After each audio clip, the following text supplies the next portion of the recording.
Meatballs and creamy mushroom sauce. Start by dicing an onion. We're going to start by making the meatballs. If you already have some in the freezer, then skip this step and get right to the mushrooms. You can make these meatballs in advance, bake them, freeze them already cooked, so all you have to do is reheat them in the sauce. You can also use store-bought meatballs or plant-based meatballs if you want to make this a vegetarian dish. If you are making your own meatballs, however, add all the ingredients into a stand mixer, mix them up, don't overmix, you don't want them to be dense. And once you shape them into balls, coat each of the meatballs in flour. Now just going to chop a little bit more onion, this time for the sauce instead of the meatballs.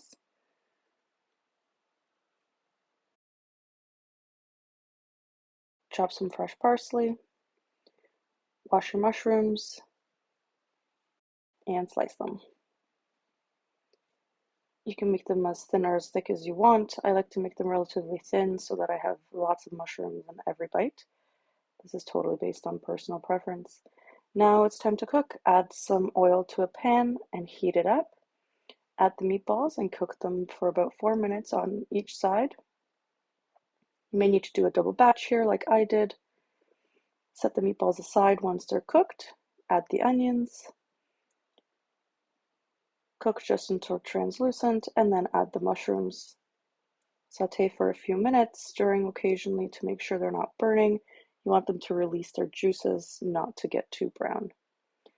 Then add the stock and add salt and pepper and add the meatballs back to the pan. Cover and simmer. You're simmering for about 10 minutes. If you're using frozen meatballs, this will be 20 minutes. After the time's up, add your cream. Stir everything to combine, simmer for a few more minutes. And now it's time to add the slurry.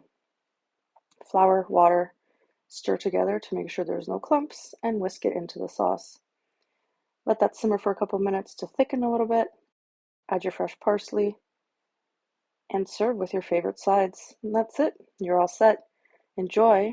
Make sure to follow for more simple family-friendly recipes.